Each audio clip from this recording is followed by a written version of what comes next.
Hey everybody, we are at Nature's Image Farm. Learning yard is going on today. Greg has a amazing crowd going on. So let's see. But we are going to go through all of these colonies here today. Today is honey day, so we're going to go through and check all of these supers on here.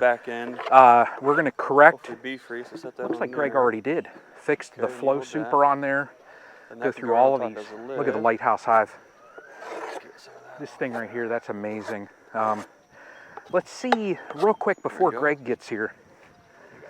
Let's see what the flow super shows us. Is that heavy? Oh, it doesn't look like they're doing anything in it. I tell you, that's the problem that I had with that thing, is I just could not get that thing to work. But today's going to be a great day here at Nature's Image Farm. Greg got something special going on here, so girls are active here, so let's get it going, folks. Your eyes checked. I'll give you a quick recap. What we did is we installed packages that we brought back up from Georgia at the same time that our customers did. And we put them all in these different configurations all at the same time, except for this taller one. These three hives, the first three, and then this horizontal here, we installed at the same time. And we wanted to do that for a couple reasons. We wanted folks to be able to compare their progress at home with that same package of bees with what we see here. So that's an A-B comparison. The other thing that we wanted to do is see how the bees perform differently with all these different configurations. Is there a different configuration that they prefer, or we see them as more prolific, or might even be more challenging? And you can see I've got bees all up looking at me. So I've got 2 boxes full of bees here. And what's interesting is when you start to look down into the box, we can kind of get an idea of what the colony's doing before we even open the frame.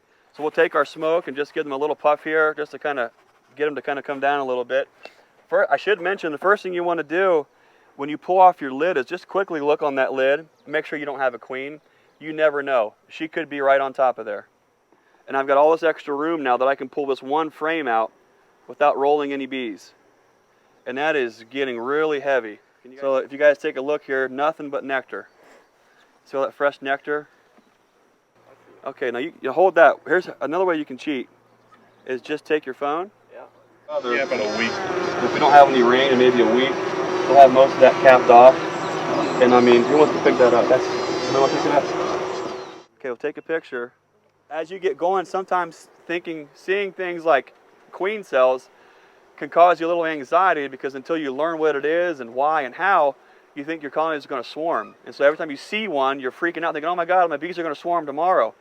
Well, if we understand what it is and what to look for, it kind of takes the stress off of that.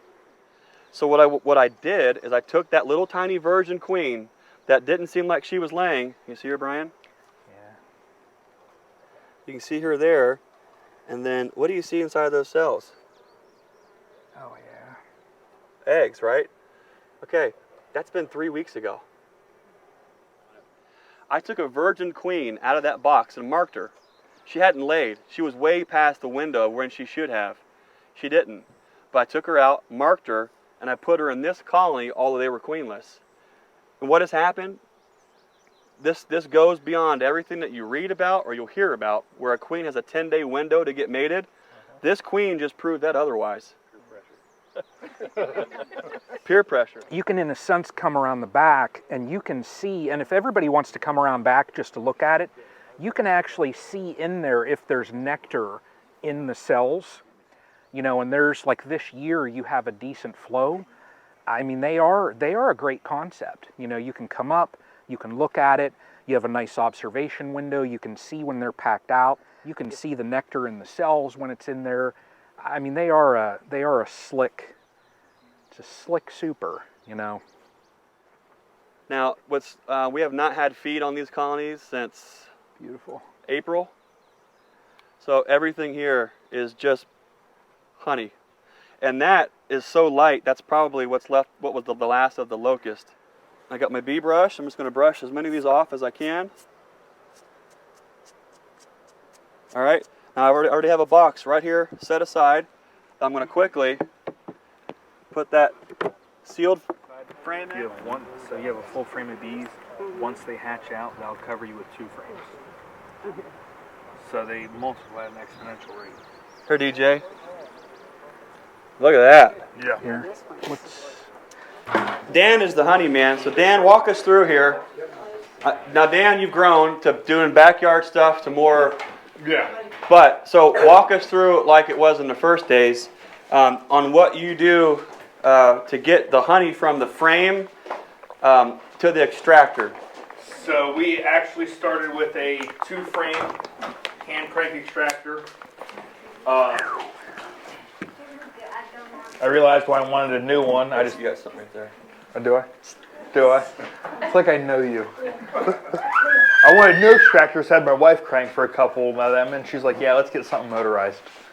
So we had a little 2-frame. The biggest thing we did that made it really successful was bring the honey temperature up.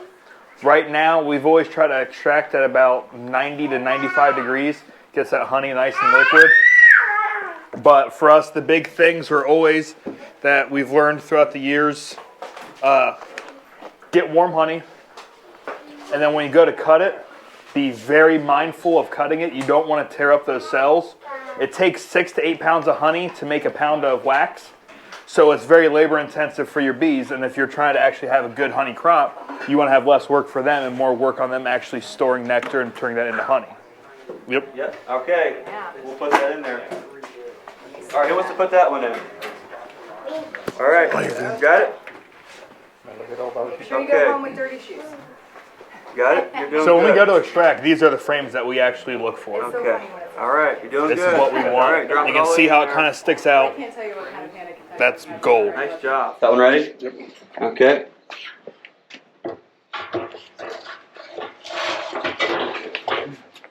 What does Dan call that, Susie? Spider webs? Spiderweb, cobwebs. Cobwebs? Kind of looks like spider webs or cobwebs. Yep. You see it kind of slinging out to the side? Cotton candy. Cotton candy. All right. Now we can start to speed it up a little bit.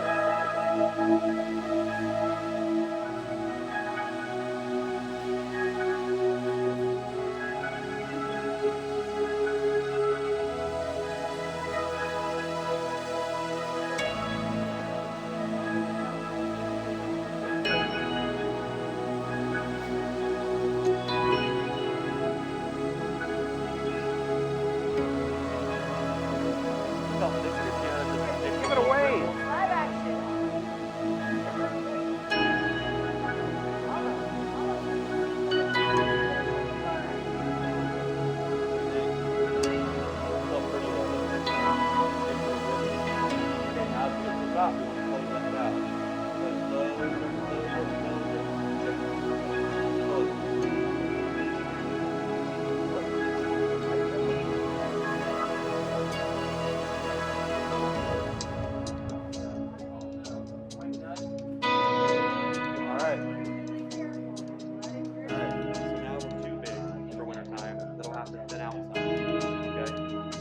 But we're in there managing a lot. They need feed, they need treatment, we're treating them. They'll be